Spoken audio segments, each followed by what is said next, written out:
Operation Pinball roils up Eastern Europe and the near abroad. Crooks who can't write idiomatic American English are spoofing emails from the White House in a COVID-19 themed phishing campaign. CISA updates telework guidelines for federal agencies. Some GDPR fines are deferred until after the pandemic. Zoom continues to reel from its success, and fleeceware is found in the iTunes Store.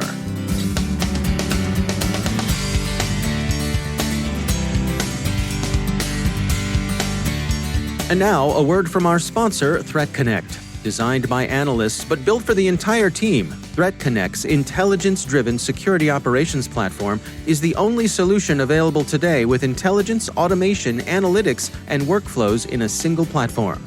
Every day, organizations worldwide use Threat Connect as the center of their security operations to detect, respond, remediate, and automate.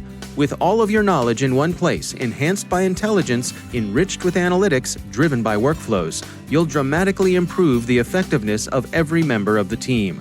Want to learn more? Check out their newest ebook, SOAR Platforms, everything you need to know about security, orchestration, automation, and response. The book talks about intelligence-driven orchestration, decreasing time to response and remediation with SOAR, and ends with a checklist for a complete SOAR solution. You can download it at threatconnect.com/cyberwire. That's threatconnect.com/cyberwire. And we thank Threat Connect for sponsoring our show.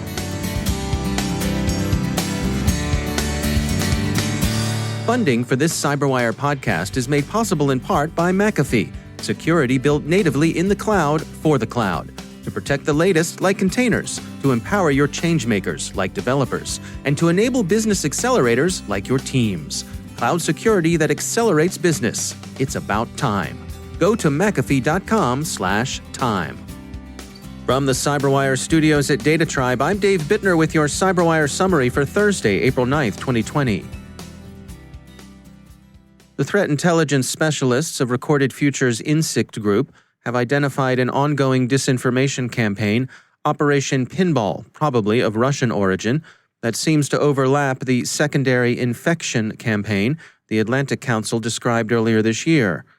Operation Pinball, for the most part, targets Russophone populations in Eastern Europe and the near abroad of former Soviet republics.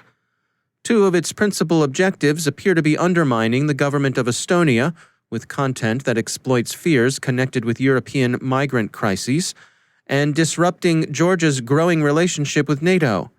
Operation Pinball uses inauthentic websites and social media accounts in what appears to be a hack and leak campaign. In fact, the purportedly leaked documents, while often convincing, down to the images of hard copy letters that piously declare themselves to be printed on recycled paper, are entirely bogus. Recorded Future's analysts think it likely that other similar campaigns are under preparation. Operation Pinball involves deception and influence operations conducted by an intelligence service, but of course not all deceptive social engineering is the work of a nation-state. Criminal gangs also get into this act. Researchers at the email security firm Inky describe some implausible emails on the coronavirus pandemic that pretend to originate from either the White House or U.S. Vice President Pence. Inky outlines two distinct series of emails. The first said that current measures against the pandemic would continue through August, and that the IRS had pushed tax day back from April 15th to August 15th. It also urged recipients to download the president's guidance that would, quote, protect you and your family from Pamdemic. That's Pamdemic. The second series reiterated the claims of the first and encouraged recipients to follow a link for more information. The spelling and usage are, of course, appalling, but the attackers did use some of the White House's actual HTML code. We observe in passing that the dropped articles, spoonerisms, misspellings, and malapropisms are nowhere near as funny as the Shadow Broker's copy used to be. Maybe the Shadow Brokers spoiled us. Where are those guys these days, anyway? The emails do originate from Russia, but they seem pretty clearly to be a criminal as opposed to a state-sponsored campaign. For one thing, the troll farmers of St. Petersburg handle American English much better without all the Boris Badenov-isms on display in these communications. Nevertheless, someone out there, is sadly likely to fall for them. CISA has updated its telework guidance for U.S. federal agencies. The Cybersecurity and Infrastructure Security Agency has issued Trusted Internet Connections, that is TIC 3.0, telework guidance documents. The TIC guidance is intended to support federal agencies as they seek to comply with Office of Management and Budget direction to maximize both the opportunity for and the security of remote work across the government during the pandemic emergency. One of the agencies likely to stand in need of the guidance is NASA. Bleeping Computer reports that the space agency is receiving particular social engineering attention as much of its workforce is now telecommuting.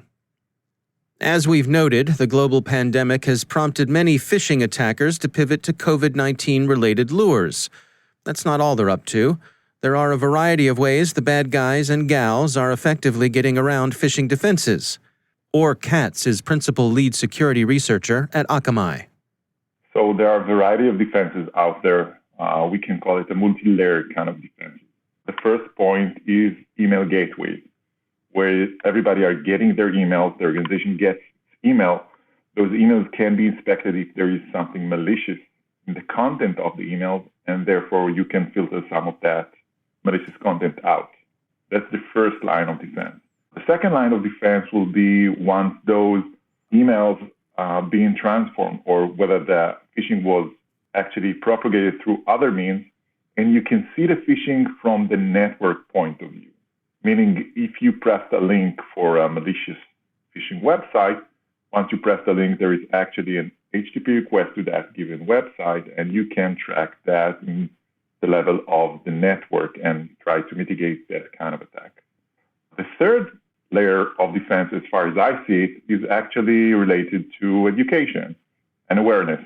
Our ability to go to our users and tell them, these are the things that you need to do in order to make sure that you are well protected and that you are doing the right actions once you see something that looks suspicious and you want to make sure that it's not. So in terms of recommendations for organizations to best defend themselves, what sort of things do you suggest? I think you need to have a multi-layered approach to make sure that those kind of attacks will be properly mitigated. And the most important thing, as far as I see it, is the ability to go to your users and make sure that they are well educated, and whether they see something that is too good to be true, it probably is. Therefore, they need to be careful and make sure that they are not giving away their sensitive information. They are not opening files that they are not aware of or don't know the source of those files. That are the things that I would recommend doing. Where do you think we're headed with this in terms of our ability to defend against this in the future? Are there any new developments you see coming along? I would say, I would take your question to two places. The first place where I would take it is the fact that we will still continue to be able to see a lot of phishing attacks out there. It's not going to slow down, unfortunately. We can see that the level of sophistication of those attacks is getting much more advanced. The techniques that those threat actors are using is much more robust in that sense. And that's something that we need to be aware of. And the second part from a technology point of view, I think it's the ability to bundle things together and have more security around distribution channels that are not just emails. Because a lot of the things that we see out there is the fact that a lot of those phishing are actually being distributed through social networks. Therefore, in order to track those, you need to make sure that you have some visibility into what happens there, and you have the ability to detect phishing, even if it's not landing into your organization through email. That's Or Katz from Akamai.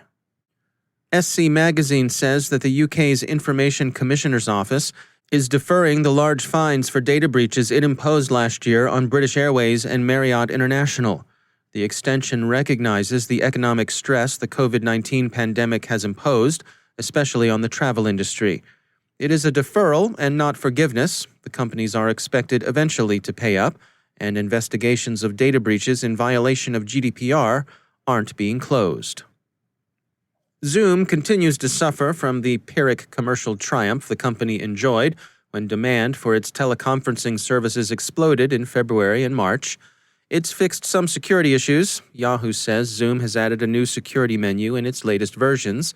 And ZDNet reports that the company has removed meeting IDs from its toolbar. But on balance, it's still been a bad week, what CIO Dive calls a no good, very rotten week. According to BuzzFeed, Google has banned its employees from using the teleconferencing app on grounds of its questionable security. And as the U.S. Congress continues to figure out how it will conduct as much business as possible online, the Senate, at least, is fighting shy of Zoom. Reuters reports that senators are being told not to use Zoom's services. Sophos yesterday reported finding what it calls fleeceware in apps sold through iTunes. By their count, there are 30 of them. What counts as fleeceware is something of a judgment call. The applications Sophos singled out charge subscriptions, $30 per month or $9 per week after a 3 or 7-day trial period. If someone kept paying that subscription for a year, it would cost $360 or $468, respectively, for an app. Sophos closes with an expression of contempt, suggesting that apps are unlikely to be worth a third to half a grand annually. These rates are high, especially since the apps in question seem, in Sophos' opinion, to offer no real value that can't be found in truly free apps, and therefore lack that ongoing value to the customer Apple requires subscription products sold in its store to offer. And finally, CISA, we hear, is looking for student interns, and some of the positions are even open to high school students.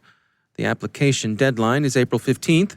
If you're interested, go to usajobs.gov and search for CISA. That's CISA, CISA.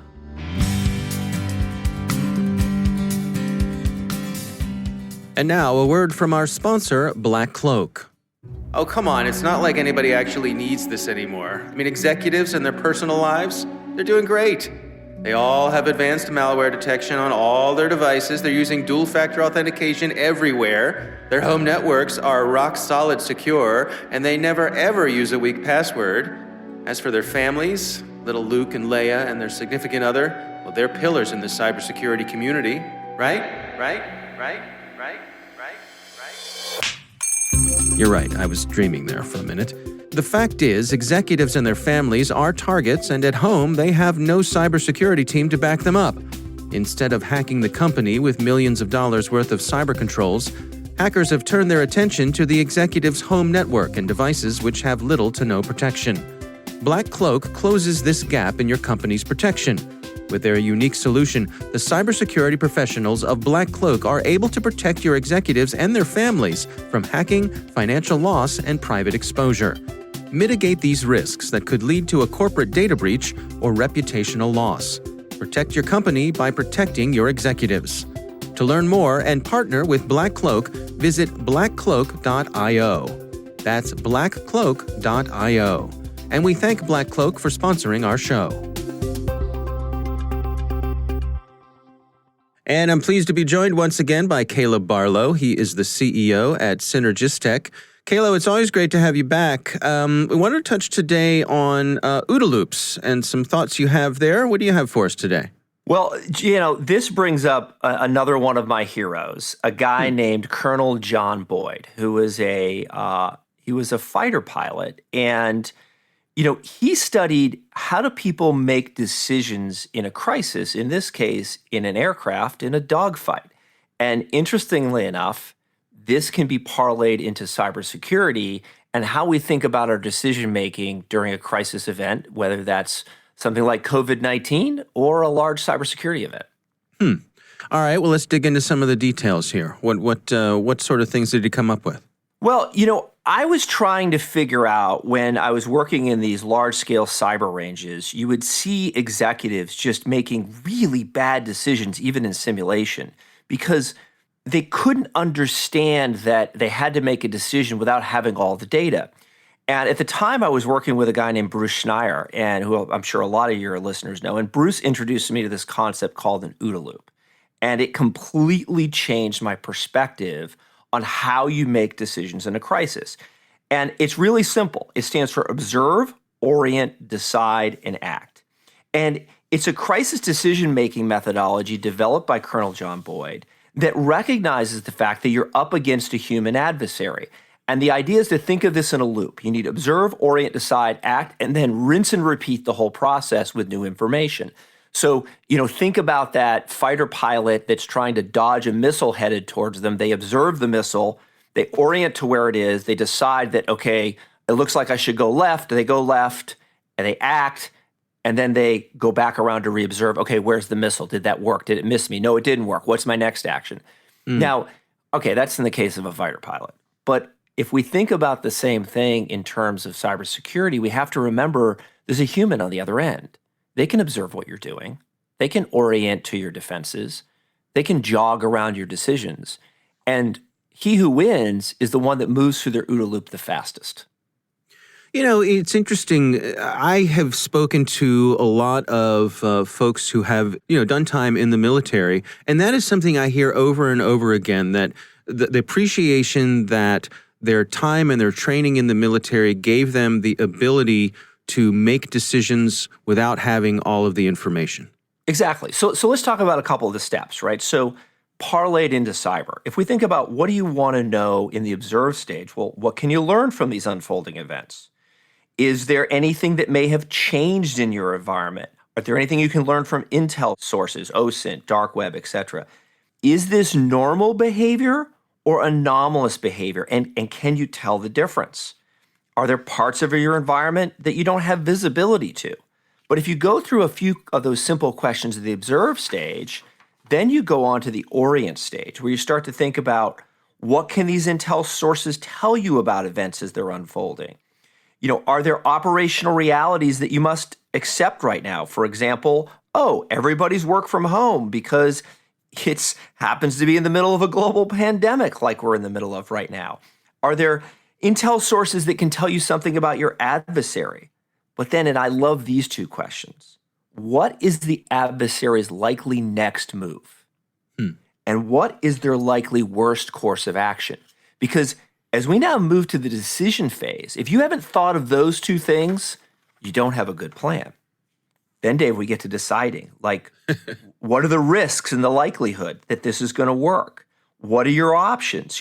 What do your run books tell you? The things you built with that kind of explicit intent versus your implicit intent, which is coming from your executives and kind of their emotions at the moment.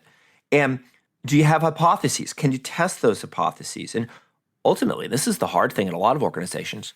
Who's responsible for making the decision? Now, once you decide, then you got to act. Take that action, but then test it. Come back around and reorient yourself. Did it work? Do I need to try something new? This is the one time in your executive career where it's okay to make a decision and then 10 minutes later go, oh, yeah, that was a bad decision. Let's try this instead. Any other time in your life that's viewed as weakness, during a crisis response, that's a huge strength. So what are your recommendations for folks to sort of set down this path? If they want to make this a part of their planning, what's the best way to begin? Well, I think the first thing to do is, these are great tools you can look at and study and kind of come up with ideas. But the first thing to do is write down a plan. And it can be really simple at first. Maybe pick something, simple like ransomware. How are we going to make a decision? Who's going to pay? Can we get $250,000 by 2:00 this afternoon in Bitcoin? And how would we do it? Who do we need on our team? How do we communicate with them? You start asking those questions, the next thing you know, you got a 40-page plan together. I laugh at that 40-page plan, but I suppose that's a starting point, and then there's a distillation from there. Absolutely. And you have to realize that your plan is kind of that warm blanket that you can go back to during an incident when your body is flush with adrenaline, you don't have all the information, and you can pull out that plan and go, okay, when I was calm with my team, I wrote this plan. Is there anything I haven't thought of today that's in the plan? What decisions do we make when we're able to look at this calmly? And believe it or not, you always forget things. But if you did a good job writing the plan, it's in there. But the big thing I would encourage people to do, and this is a lot of what we do at my company, is constantly be rewriting the plan. There's a new reality, everybody, which is everybody's working from home. How does that change your plan? Get it updated. All right. Well, Caleb Barlow, thanks for joining us.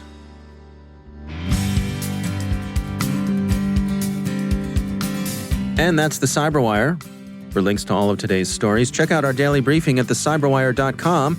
And for professionals and cybersecurity leaders who want to stay abreast of this rapidly evolving field, sign up for CyberWire Pro. It will save you time and keep you informed. It'll also give you fresh breath. Listen for us on your Alexa smart speaker, too. Thanks to all of our sponsors for making the CyberWire possible, especially our supporting sponsor, Observit, a Proofpoint company and the leading insider threat management platform. Learn more at observit.com. The CyberWire podcast is proudly produced in Maryland out of the startup studios of Data Tribe, where they're co-building the next generation of cybersecurity teams and technologies. Our amazing CyberWire team is Elliot Peltzman, Haru Prakash, Stefan Vaziri, Kelsey Bond, Tim Nodar, Joe Kerrigan, Carol Terrio, Ben Yellen, Nick Valecki, Gina Johnson, Bennett Moe, Chris Russell, John Petrick, Jennifer Iben, Rick Howard, Peter Kilpie, and I'm Dave Bittner. Thanks for listening. We'll see you back here tomorrow.